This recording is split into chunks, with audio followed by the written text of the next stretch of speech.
We are continuing to gather information about this mass shooting and the death of Officer Mitchell, and we will report it to you as soon as possible on air and online.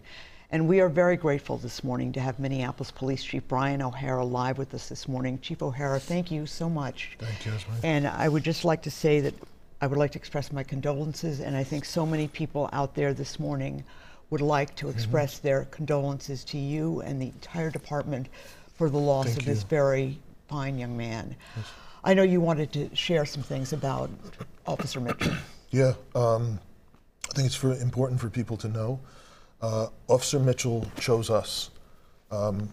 Like me, he's from the East Coast. He moved to Minnesota 4 years ago, and he chose to become a Minneapolis police officer post-2020. Despite everything that's happened, despite all the challenges that we have, he is a person of all of the values we are looking for in our police officers. And he chose to come here despite all of the challenges and all of the difficulties and the scrutiny that we faced. And it's not just about the way he died, it is about how he lived his life as a man and as a member of this department. And he represents the very best of the vast majority of the men and women that put their lives on the line in this profession all around our state. Well, following up on that, I think it's important to talk about what happened yesterday. There were 2 other homicides, but yes. You told me you were the agency that responded to that, and I want you to describe what you described to me earlier, because I think it's important. So, police officers are people, and we all know, but for the grace of God, that could have been any of us that just got out of a car, seeing somebody down in need of help, and walked up trying to help them. That's what happened to Jamal. But despite that, our men and women are still going out to these scenes, just like yesterday.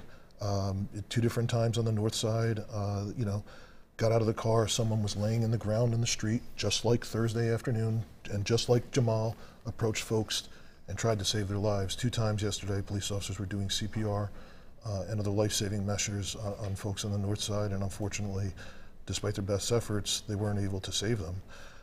But also, you know, there was a crime spree yesterday morning in South Minneapolis with a number of burglaries into cars, stolen cars going around, again, with teenagers in them, armed, and our police officers were able to safely stop that and recover 4 guns and make arrests. So. Yeah, I think it's important to note that shots fired in Minneapolis and many other categories of violent crime are down this year. However, attacks on police officers obviously up. What is happening? It's disturbing. It's a trend, obviously, that's very pronounced in this state, in this region, as we've seen over the last year, but it's happening all around the country. And I think there's a number of things that feed into that. Obviously, they become deadly by the fact that we have so many guns in circulation, so many illegal guns, so many convicted felons and others, juveniles, others who should not have them, in possession of them. And quite frankly, just a general sense that it has been okay, it has been normalized to paint with a broad brush every man, every woman that wears a police uniform in a way that we would not find acceptable to any other group of people.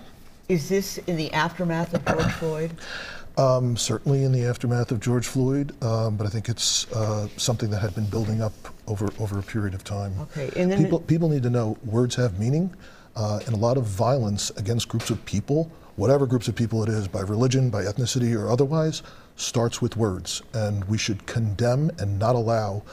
It's equally as ignorant as if it was against someone just because of their religion or their ethnicity. We have the suspect in this, who is dead, has a long history of involvement with law enforcement, many gun violations, felonies. We're beginning to piece that together because it is so big and so complicated.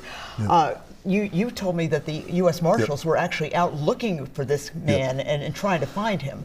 That has to be devastatingly frustrating. Sure. I mean, I know the U.S. Attorney here has been all over this, and the U.S. Marshal Service here had been very close to arresting this person as recently as about a month or 2 ago. So I know people have been, you know, trying to bring this person in before this happened, but this is one of many cases that we see of people with repeated violent histories. Okay. are you getting help on the street responding to these crimes? And are officers, is help available for them? Because this has got to be, we saw some of those images, incredibly hard. I mean, I can't thank anyone specifically because it would literally be impossible. But I think certainly probably every agency in law enforcement at every level in Hennepin and Ramsey County and all over the state, I mean, has just been, it's been overwhelmingly.